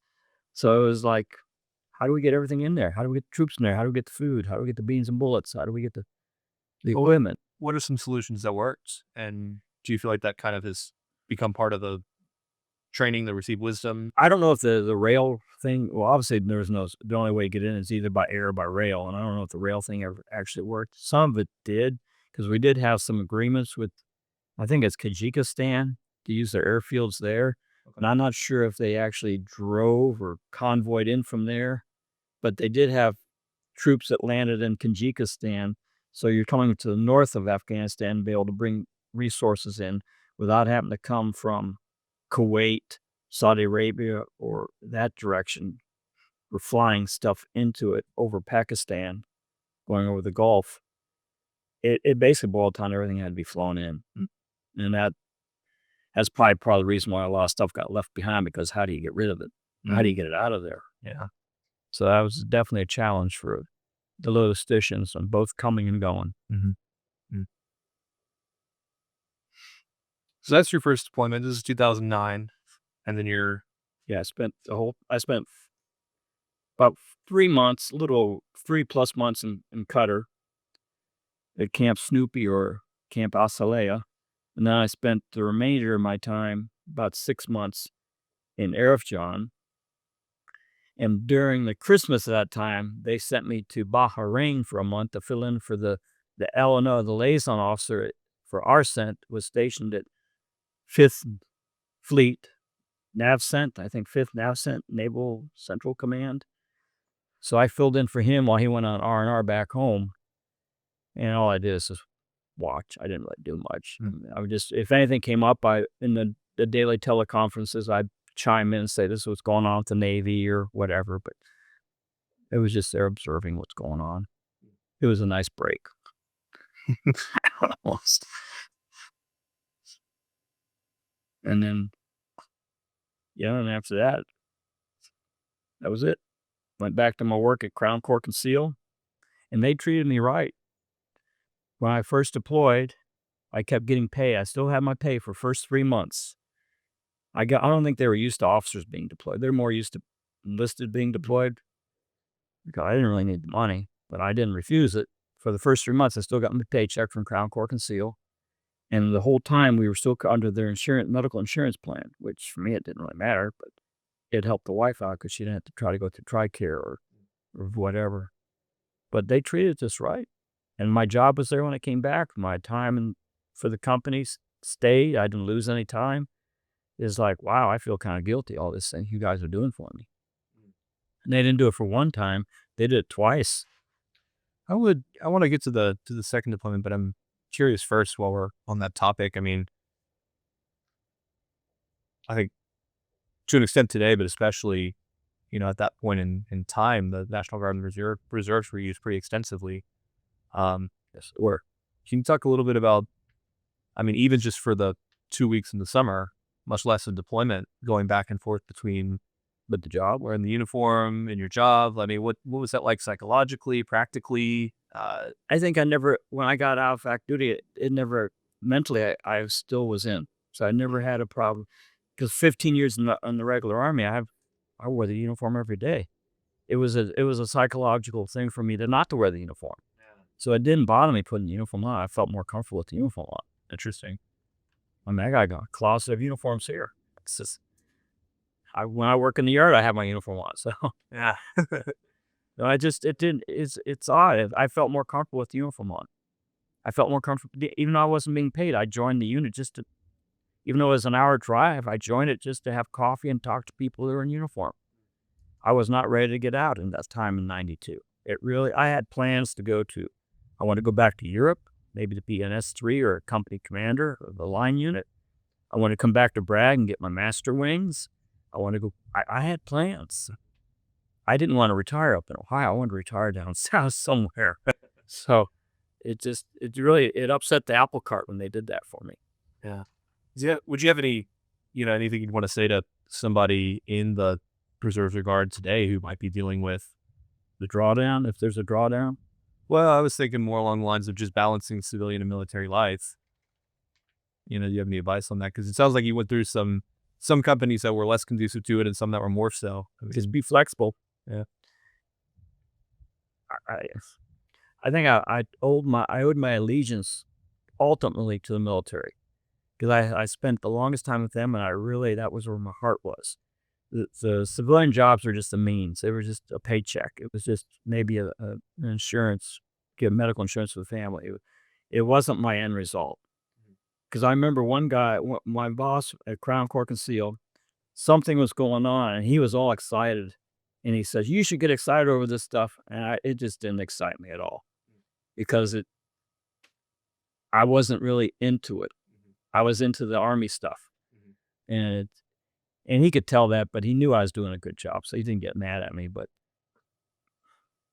when you switch so many jobs like I've had, between Prudential, Taco Bell, Pizza Hut, uh, just technical school, Crown Cork and Seal, Coca-Cola, it's hard to hold your allegiance to any one civilian company. Yeah. But that whole time, and 15 years prior to that time, I've always been working with the Army for some one way or another. So that's where my allegiance was. I felt more comfortable being in uniform. I hated wearing coat and tie. Mm-hmm. Interesting. All my T-shirts all say Army or something on it. It's just, even though I didn't retire with the regular Army retirement, I got a reserve retirement. It's still I'm Army. Yeah. So your second deployment, you probably, I mean, you volunteered for that, right? That was I volunteered for both of them because I wanted to be in the game. Yeah. It's like being on the bench for a football game all this time, practicing, going through training to play the game, and all you do is sit on the bench. And that's the way I felt like being 15 years, all this time in the Army, never been into a combat zone. I didn't want to hurt nobody. I didn't want to see anybody hurt, but I just wanted to be there to experience it. Here, all of a sudden, there's an opportunity I can do something. Yeah, so I took it. And I kind of leery at first because be honest with you, before I took that one in 2008, there was a couple opportunities I could have went in the reserves, but I was a little on the leery side because it was pretty hot and heavy in Iraq at that time. And I still had young kids at home and go, I don't know about that. I mean, I'd go if they said you're being deployed, but to make an honest volunteering, nah. But I got so fed up with my civilian job, and I really saw things were slowly coming to an end. I'm going to take advantage of this because I kept getting emails. Hey, we got all these jobs available for 06s and 05s and 04s for all these different MOSs. We'll volunteer for them. And I'd look over the list every time I get one. And I saw one, IG. I think I can do an IG. I can listen to people and come up with recommendations or whatever it is. So I volunteered and got accepted. That's what really surprised me. Yeah. Excuse me. So I went to Fort McPherson. And they said, "Oh, you're not going to be an IG. You're never in training. You're going to Qatar to do this job." I don't even know where Qatar's at. I never even heard of it. Where's Qatar? Oh, it's on the tip of Saudi Arabia. Oh, okay. Boy, I tell you, when I got off the plane, I thought I was on Mars. It was 5 a.m. The sun was up and it was already 100 degrees. Everything was red outside. I landed on Mars. What did I get myself into? was the something I've heard about is the sand and how it just gets everywhere. I mean, was that I still probably got sand some on my boots and stuff. Oh yeah. I just think it's interesting. I mean, there's I don't get a sense in what you're saying of I felt like I should deploy, so I volunteered because it was I get a sense of it. I wanted to. This was where my allegiance was, like you said. That's interesting. Probably more so at the second deployment because I've already been there once, even though I was just in Qatar and Kuwait. But you had a feel in the process because it's all a process getting there. Going through Atlanta, landing in Kuwait, going through all the processing and all the carrying your 4 duffel bags of junk that they give you at Fort Benning because you're not with the unit, so you're by yourself. So guess what? You got to carry all this stuff by yourself, which that's an event. It's a process until you get to wherever you're going. And if you already done it once, the second time doesn't seem so bad because you know what to expect. And I figure working for the Center of Army Lesson Learned, that seems kind of neat. All I do is talk to people. Yeah, you're kind of back in a teaching. Yeah. So, yeah. And I'm actually going, went to Qatar and Kuwait. That's not really a combat zone. Here I'm going to Afghanistan. That's a little bit more dicey, So I thought, that's kind of sexy. So I tried that. Got accepted. Spent a year, actually a whole year. And first 4 months I was in Kabul. And then the last 6 months, almost 7 months, I was in Kandahar. And what was the job you applied for this time around? And was it the job you did? It was being a call representative. Is what I did. I worked for the Center of Army Lessons Learned. I was attached to either ISAF headquarters at Kabul or I was attached to RC South, which whatever division at that time was in charge. When I first got there, RC South was 10th Mountain Division, so I wore their patch, and I was attached to them. I worked in their one of their G3 shops, where I didn't work for them, but before I went out of the wire to do interviews and visit, I had to tell them where I was going. So something had happened, they know. He didn't come back yet. I wonder where he's at. But they knew I was maybe with Task Force Spartan or wherever, So, yeah. Yeah. So what do the interviews look like? I mean, Well, basically what we're doing now, I'd have a little recorder. They gave me a cassette recorder, and I had a list of canned questions that I'm supposed to ask. And I'd ask the questions, and I'd vary them depending who I'm talking to, whether it's an airfield commander or a brigade commander or G3. I interviewed the chief of staff for ISAF. General Petraeus is chief of staff. I interviewed him. Colonel Meese. I interviewed the sergeant major. I interviewed and that was in Kabul. I interviewed them. And then when I was in Kandahar, I interviewed a couple battalion commanders. When I went out and different FOBs, I interviewed them. Everyone treated me great. They all were happy to see me there. They all wanted to tell their story. I didn't have a problem with anybody. It was really kind of fun. The biggest problem was when I got back to the house, the room, I had to transcribe everything, and that took me days. Yeah, you understand. You listen to it, you stop it, you type a few words. What was that really? And you have to listen to it again. You go back and forth, back and forth. And after a while, you get the whole thing done. But man, you just don't look forward to doing that. what were you trying to get out of these interviews? What kind of Trends, what their impression was, and what I was doing is with these interviews and all the articles that I wrote, I'm sending them back to my handler, for lack of better terms. Mr. Scott Blaney was the guy I worked with or for. He would not call me, but he would email me, say, hey, we need some of this on IEDs or doing this. Can you get us? And I was monitoring 5 different internets. I had the regular unclassified internet. I had the secret internet. I had NATO secret net. I had NATO unclassified, and I had some other internet. And all these internets had different databases of either operations or what's going on, equipment, whatever. I mean, most of it was classified. I couldn't print it up or do anything with it, but I could send it back to him classified because he had the means. The big things they were looking at was mainly IEDs and how troops reacted to them. What was the big things that were killing some of the troops. Biometrics was another big one where they'd taken the retroscan and what were they doing with that. Gargon Stare was another one I wrote an article on. That's where a drone is circling for hours above a certain geographic area and just getting a pattern of life, what was happening. Medical. I did an article on the tourniquet that we had to keep in our pocket with the little red tab on it. I did an article on that. I did an article, and not all of them were combat related. One was I did an article on the change of command of 2 priests, where they do a stole. They change, the stole is what they wear on the neck, how they change that and do the ceremony for that. Interesting. I got them all here. If you want to see them, I can give you copies of them. Yeah, that'd be cool. I actually got all the interviews too. That would be awesome.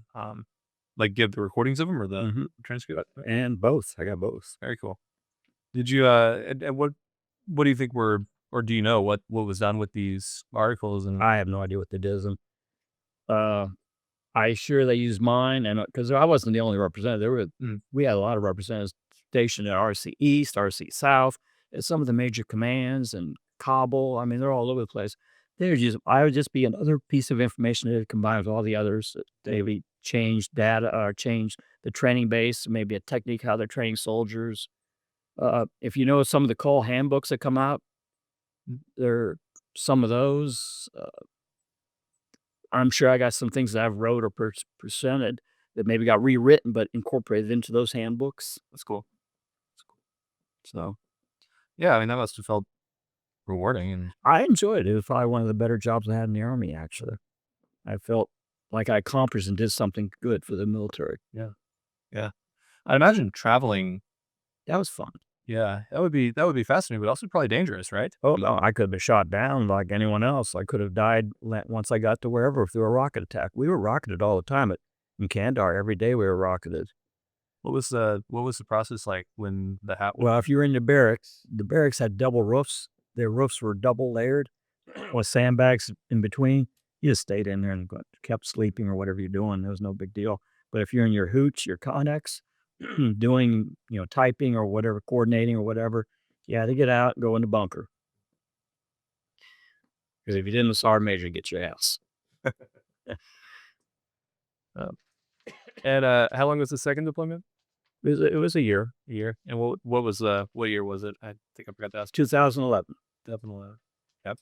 And it was right when the height of the draw or the surge and starting to go the other way. Because when I left, the bog, the boots on the ground was a big issue. They didn't want to see us. They were trying to reduce the footprint of call there because we were adding to the bog, and they wanted obviously all the trigger pullers to be the main proponent that was there, not all the ash and trash that was there. And we were also not really contributing much to their mission. So they were trying to get us out.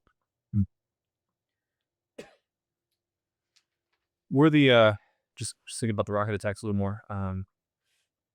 Did you get used to that, or was it something you never quite got used to as often as they happened? Well, I guess I'll tell you the truth. When we were in our hooch, me and my buddies, and it come, we would just ignore it and keep working. I mean, when you first get there, when you go, we got out here, and you run down, you get in the bunker and sweat your butt off in the bunker, wondering if there are any snakes or scorpions or whatever. And you're there with all these other guys and gals, and you're all stinky and everything. After a while, and you don't hear anything, and maybe in the distance you might hear something, but it's not like buildings around you are blowing up. So yeah, this is real stuff. There's nothing was really happening. So you just kind of said, okay, another air raid or another rocket attack. We just sat there, do our thing. That's interesting. The funniest one I had is I did a lot of 5K runs when I was there because at Kandahar they had the boardwalk. I don't know if you've seen pictures or whatnot. The boardwalk was this huge square with shops all the way around it, and they had like a wooden boardwalk like in Atlantic City. They compassed it. You had TGIF was there. You had green bean coffee at all the different shops, and you had local shops selling all their local wares and stuff. So I mean, Kandahar was a big base, a big logistical base, and had a big airfield there. And they're always every weekend they always do 5Ks. And they were supporting different events, and I'd do them just because what else are you going to do? Mm-hmm. Especially if I'm in the area, and the money went to a good thing, and I got a T-shirt that no one else is going to have back in the United States. So it was fun. Did one run, and we were rocketed on the run. I thought that was weird. You're running, I'm running by the airfield, all of a sudden the siren goes off. Rocket attack, rocket attack. So you can't ignore it because you got everybody in the world. It's kind of like you're outside, and all of a sudden they're playing Reveille or you got to do something. Yep. You can't. So first thing I do is I jump in the ditch, and then all the runners doing the same thing. And then as you're standing there, you kind of make your way where you're by a wall or something, so you're not sitting in this dirty ditch. And I thought that was just odd. Yeah, it's funny you present that. You go straight to a funny story because that's something I always like to ask about. I mean, you got a lot of downtime. You got scary stuff like that going on. What was the humor like? Were you guys joking around a lot? Were there? Oh yeah, you know what? My buddy, he was a contractor, but he was retired lieutenant colonel, artillery type. So he knew. I mean, it wasn't like he was totally alien what I was doing. Yeah, if anything, he was more attuned to it because his contract was selling not major items, but lesser end items to the military, like maybe an improvement to a rucksack or something that's already on the shelf. He was trying to sell them to the command, and he was the representative there to service it or whatnot. Now I had another guy there who's a Marine lieutenant colonel. We had three of us in the shop. He worked for, I can't remember the name of the organization, but he basically was an LNO for the forces are in Pakistan. And he made some trips to the border by Spin Boldak. That's right, was where one of the gates was to go into either Pakistan or from Pakistan going to Afghanistan. He was the representative there or the LNO there, and he would always report on that.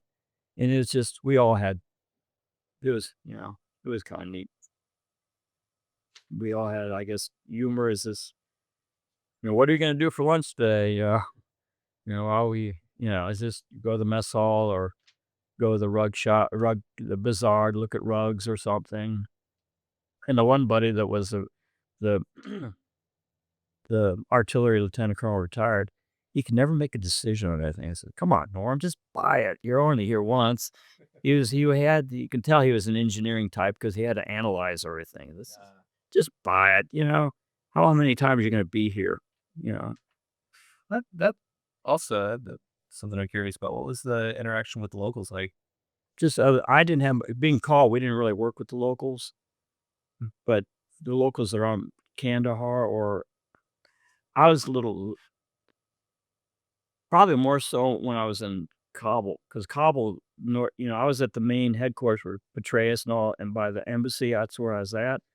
In order to get out of that compound to go to the other compounds like Camp Eggers and some of the others that had better and bigger mess halls, you had to go out in the public and walk.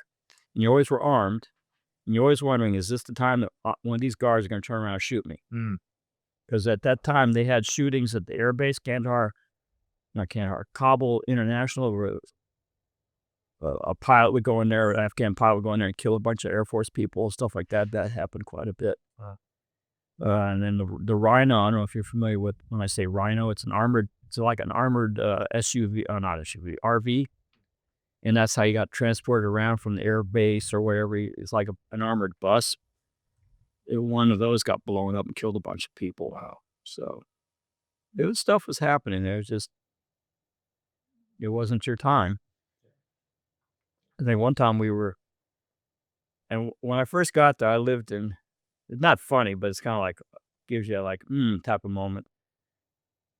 And when I was in Kabul, I was in the barracks. That's where you lived. Like, I wasn't in the ones like they were in Kabul, in Kandahar, but these were regular barracks. And my roommate was a Pakistan lieutenant colonel. And he never left the room. He always stayed in there, and I don't know what he was doing.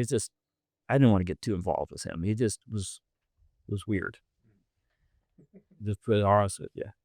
He had his buddies there. They'd always go together to eat and stuff. So he didn't really associate with us, but he would always be polite to me and always say hi. And he stayed in his little area. He didn't mess with my equipment and stuff. I didn't mess with his stuff. So we were okay. But I was out visiting one of the other posts to get lunch or something with my buddies. And while we were gone, there was a rocket attack, it was a bombing at the hospital, at the Turkish hospital, killed a bunch of people. And when we came back, he asked me if I was okay. And I'm thinking, how would he know? Why would you be asking me this? Because he didn't know anything happened. Technically, he didn't. He must have known something was going on. And the day that they killed bin Laden, I was still in Kabul. And every morning we'd have a big briefing by the staff, and it was all over TV, big screens. And we knew something was going on with bin Laden. We weren't sure. We were told, be prepared. We were all of you down in the hall to get this briefing from General Petraeus. So we're all waiting. Finally, we get called to go in the hall. We go down there, and they tell us what's going on. And in the process of telling us what's going on, here comes these 3 Pakistani colonels slinking their way into the hall, into the meeting room. They know that something wasn't right because Pakistan was harboring him over there, and they knew we were all looking at them like, what the fuck are you guys doing? So it was kind of an interesting. You could feel the tension there with them when they came in. Yeah. What else do struck you about that day? That's. I remember hearing about bin Laden being killed. I wasn't in Afghanistan, obviously. It was to be there would be fascinating. It was, and then I got the newsprint, the Stars and Stripes. I might even have some here with his picture on front saying they got him finally, and I sent those home, and it was just elation to know that they finally. And then it's also, what the heck? He's only been there. He's only been a couple miles from the border of Afghanistan. Wow. What's he doing over there? Why were they harboring over there? Yeah. What about staying in touch with your family while you're over there? That was easier than what you think. Yeah. Obviously, internet. Email was instantaneous. Yeah. So that was easy. And then mail. And also telephone. I had the health and welfare. In our office, we had several phones. Obviously, having phones to be able to communicate. And one of the lines was I forget the term of it now, but it was hooked up to, I could talk to any installation I wanted to worldwide. And I would call the operator in Cleveland, the Cleveland Defense Finance Agency, and they would patch the call from there to my house. Okay. So I was able to call, and I didn't call all the time. Maybe once a week I'd call. I didn't want to abuse it. Yeah. How old were your 2009 and 2013? How old were your kids at this point? Well, one was 22 or something like that. My oldest and the youngest was in high school. Okay. So you still had, He was like a freshman or something. how were they with that, and how was your wife with managing the Well, the oldest one, he was fine. I mean, he was already on his own. Sure. The youngest one, I think he went a little rogue on me because Dad wasn't around. Okay. And had issues with him. He's turned out okay, but we had some issues. Yeah. I mean, it must have been a challenge, especially for your wife, and especially. Oh, yeah. Well, he was in high school at the time. And I think he was a senior. I'm sorry. He was a senior because when I finally got back, he was starting college and I was able to give him my GI Bill. Okay. So I got his college paid for. But he experimented with drugs and some other things when I was gone, which he knew I would not have approved of. That sort of thing. Yeah. Well, I want to talk a little bit about in your Eric. Let's talk a little bit about. I mean, you've been very active, in your post-military career in veterans advocacy and veterans organizations. You mentioned you're very involved with the VFW. I know you through American Legion, work that you do as post commander of Post 49, and you've been very energetic with all that as well. Can you talk a little bit about some of that, what it means to you, maybe some initiatives you've done? Well, just like all my other jobs, and why did I want to continue on with the reserves when I initially got out? It's because I still felt part of the organization, part of the military. I still wanted something to do with it. And finally retire. I'm retired from both civilian and military. I still want to do something with the military. And the only outlet I have, I can't join. I've already extended that. Or I'm in my late 60s now, 70s now. I can't. The Army won't take me no more. Otherwise, I'd be signing up right now. So what's left?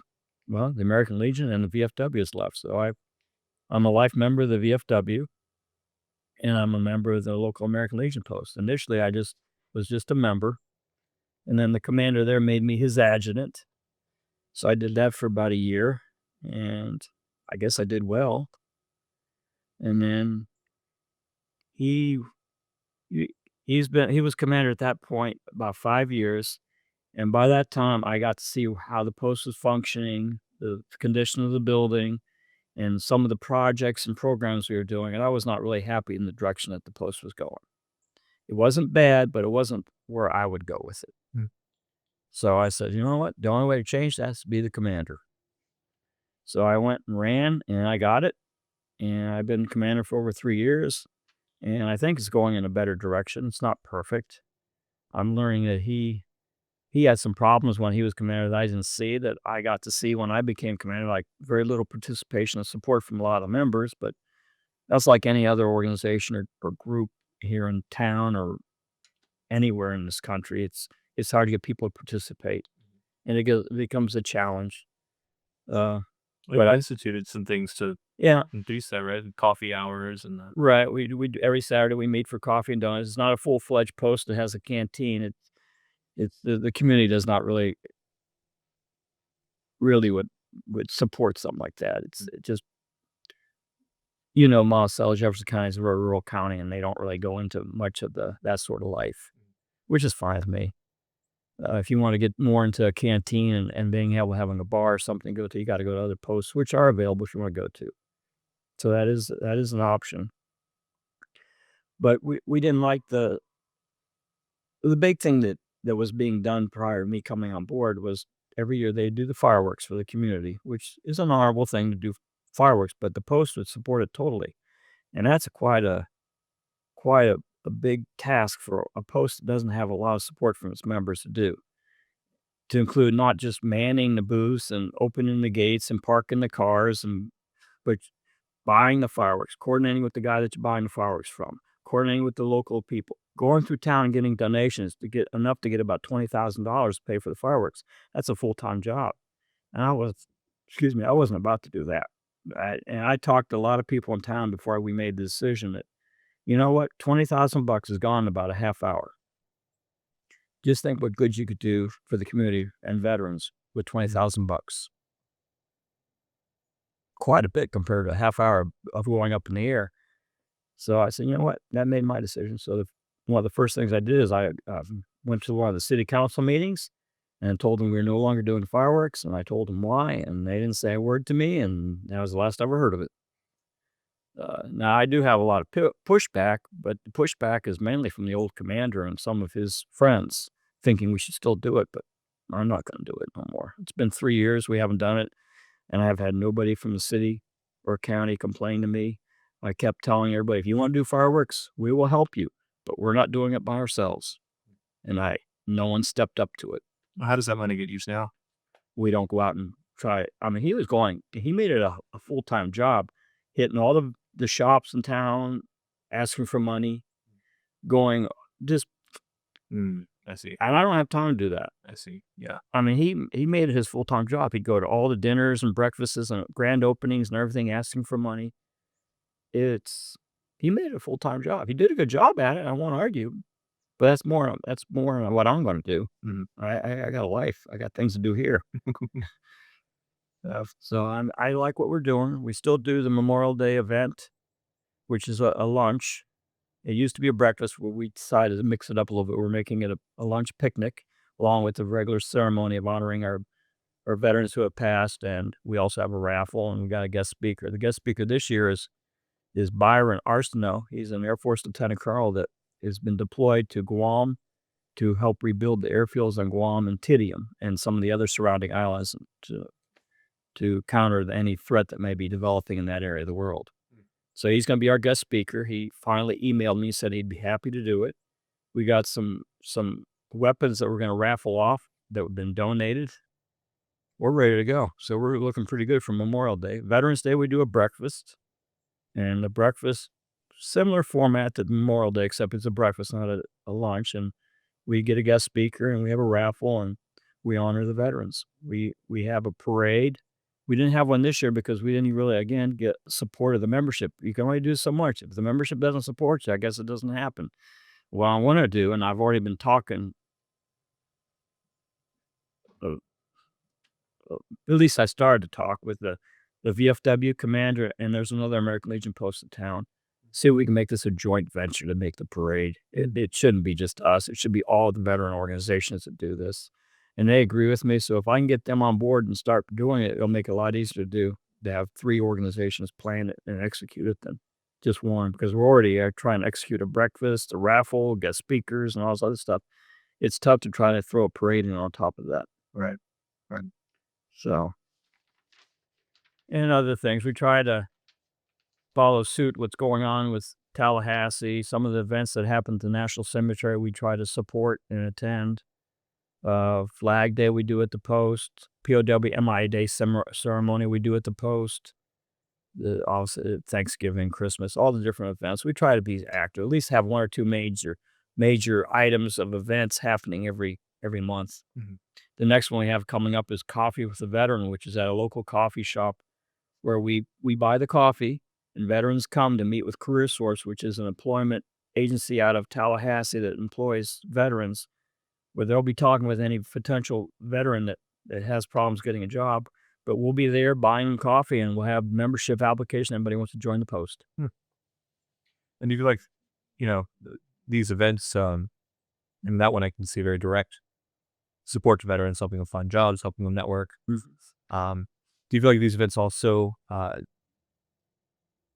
don't know, kind of help veterans like in the community sort of interface as well? Is that something you've? Yes, it does. It brings, because there's a lot of veterans in this community. You don't see a lot, and a lot of them belong to the post. But there's a lot of veterans, and they need to know that if they have an issue, they can always come to the post and at least help, or at least offer assistance, or give you a direction of what direction to go on. Yeah.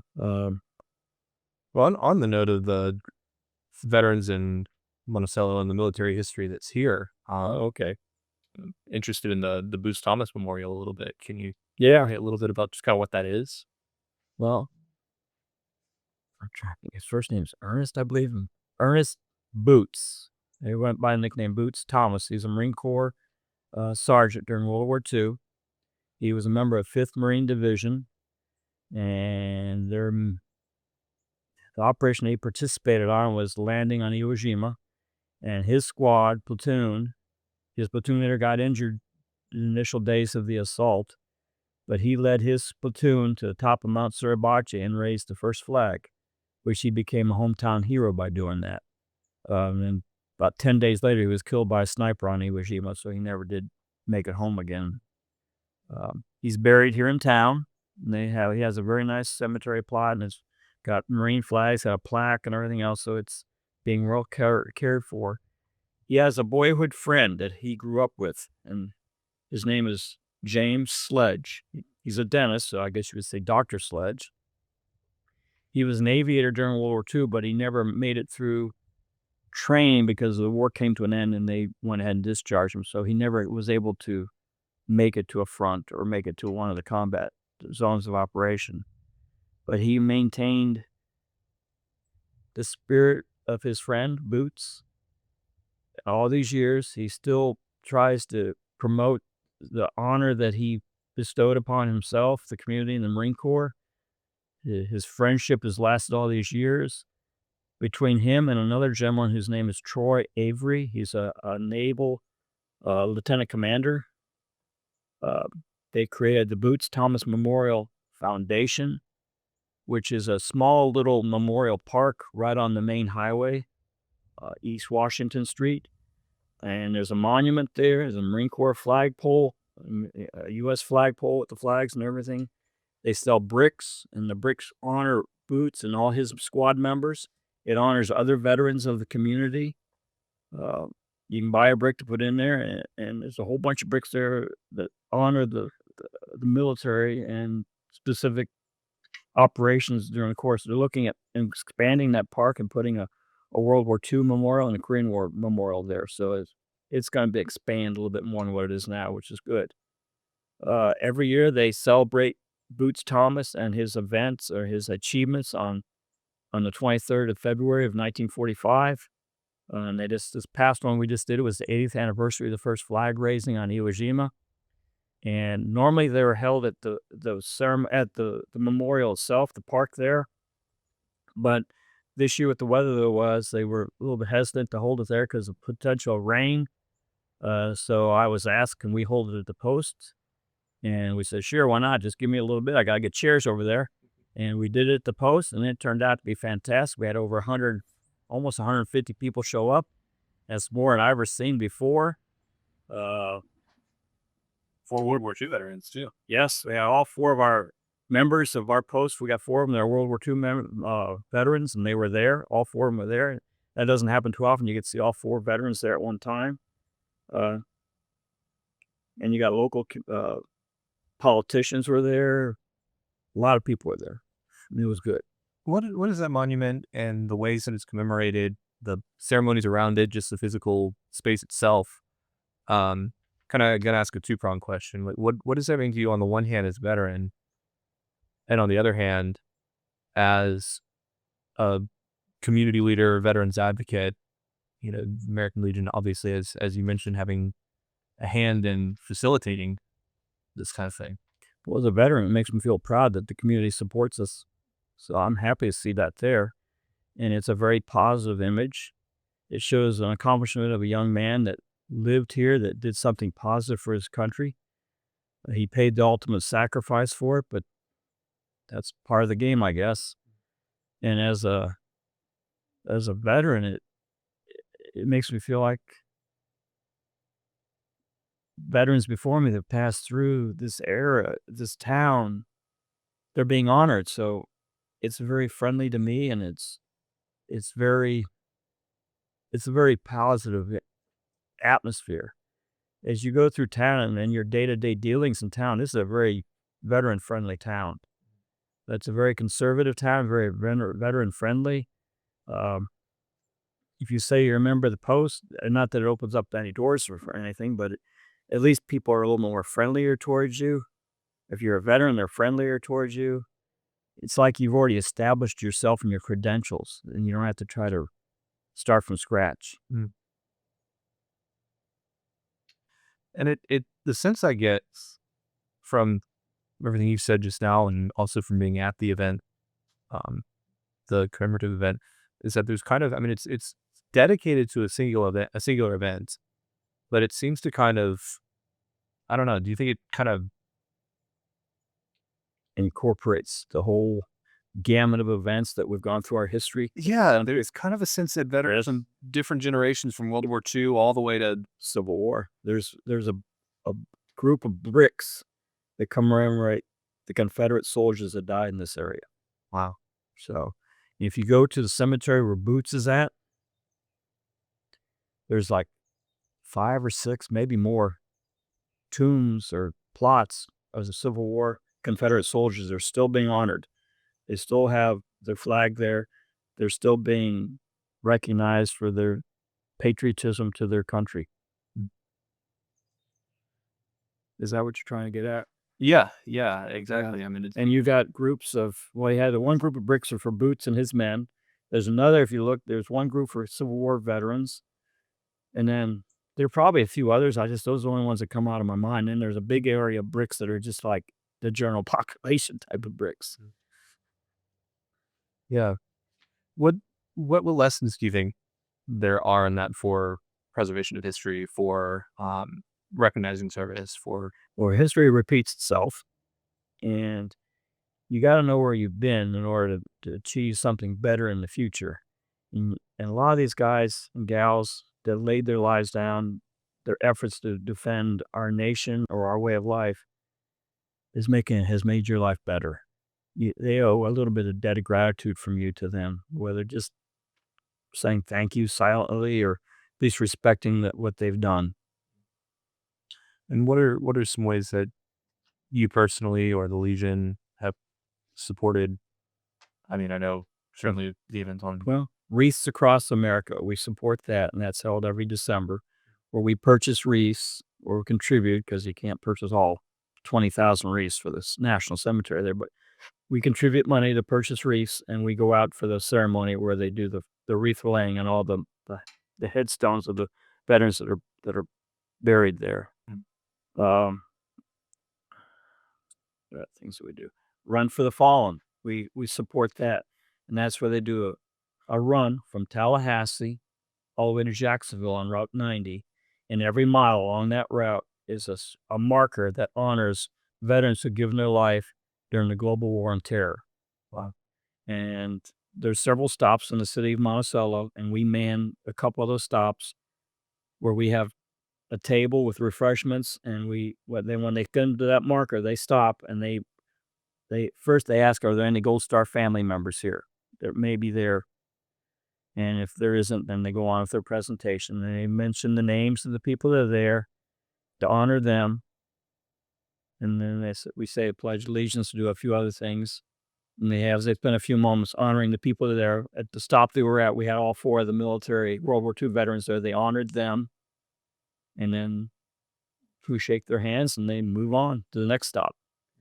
So it's a moving experience. We support, plus we provide them with, we make a meal for them. We provide them with about 50 sandwiches of the chips and drinks and everything else, so they have something to eat.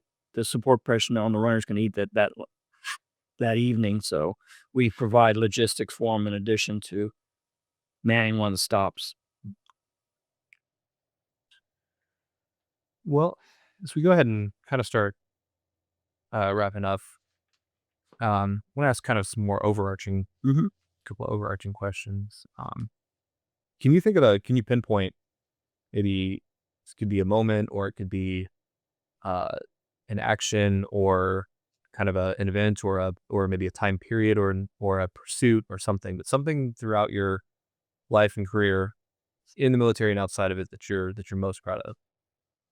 Probably the time was in the 82nd, because it's one of those organizations you read about and you're awed with all the things they've done in their short history, from World War I on.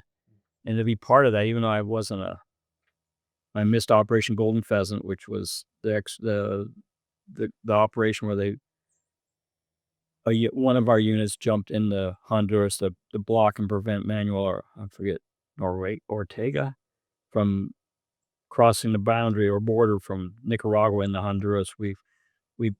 I participated on that, but not going to Honduras, but being on the Rapid Ready Force, sitting at Green Ramp with the chute and ammo and everything ready to go. Something would happen. We did that, to Operation Just Cause, to Desert Storm, and just doing the things, jumping, just to be with a group of guys and gals that have such motivation to do that is just awe-inspiring.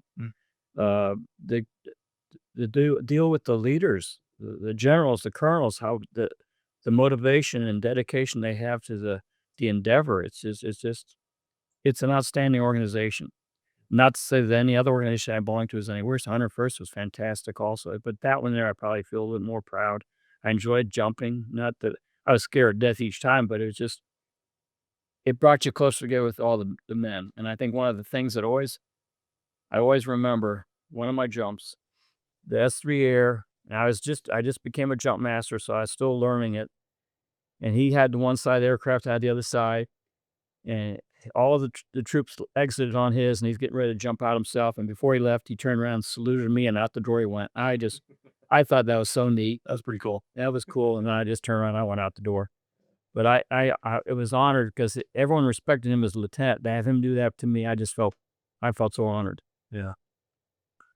How do you think your views on service and leadership have evolved, and what are maybe some things you would tell a young leader or a young person considering joining the military, or We'll be flexible. Because you join to do one thing doesn't mean that's what you're going to do. Learn to be very flexible. And the military is, as you probably are aware, you just don't join for 4 years and when it's over with, you're done with it. It's with you for the rest of your life. I mean, you're a soldier for life, as far as I'm concerned. You may not be wearing a uniform, you may not be carrying a weapon, you may not be doing the things that you were trained to do, but it's still in you. It's still in you that you're part of this country. It's really developed patriotism. I never was that patriotic until joining the military. It gets you involved with a lot of different things you never really considered, because you see how they impact on yourself and the world. You get to see how other people live. I mean, I've deployed to Europe, I've deployed to Panama, I deployed to Honduras, and obviously the Middle East, and you see all these different cultures and how people live, and it makes you feel so proud to be an American and the freedoms we enjoy here, and just everything you have here to experience. I never got so emotional in my life until coming back from my last deployment, landing at Atlanta. I was in tears just to know I'm back in the United States. And it just does something to you. Make me very proud to be an American. Yeah, that's great. So well said. Is there anything that you would like to talk about that we've not covered today? No, but the military has been great for me and the family. It's given me a great way of life. It's opened my eyes to a lot of things in this world. It doesn't give you a lot of money, but if you're smart and don't spend it all and you save it, you'll do fine later in life. And you got to persevere. If you get a chance being in the military, take those correspondent courses. Go to college at night. Take advantage of all the things that the military has to offer you, because they're not going to give it to you. You got to take it. And, I took advantage. I got my master's degree in the military through tuition assistance, going to school at night, plus having a job in the military. So it's definitely challenging. I did CGSC by correspondence on my own, and I've taken a lot of other correspondence on my own. You don't see necessarily the impact right away, but it all adds up, and it helps you later on in life. You got to take the initiative and do these things. It opens up a lot of doors. Yes, it does. All right. Well, that does it for me. Well, thank you. Do you have any? Nope. Well, I'd like to say thank you for your time. You're welcome. Thank you for your service.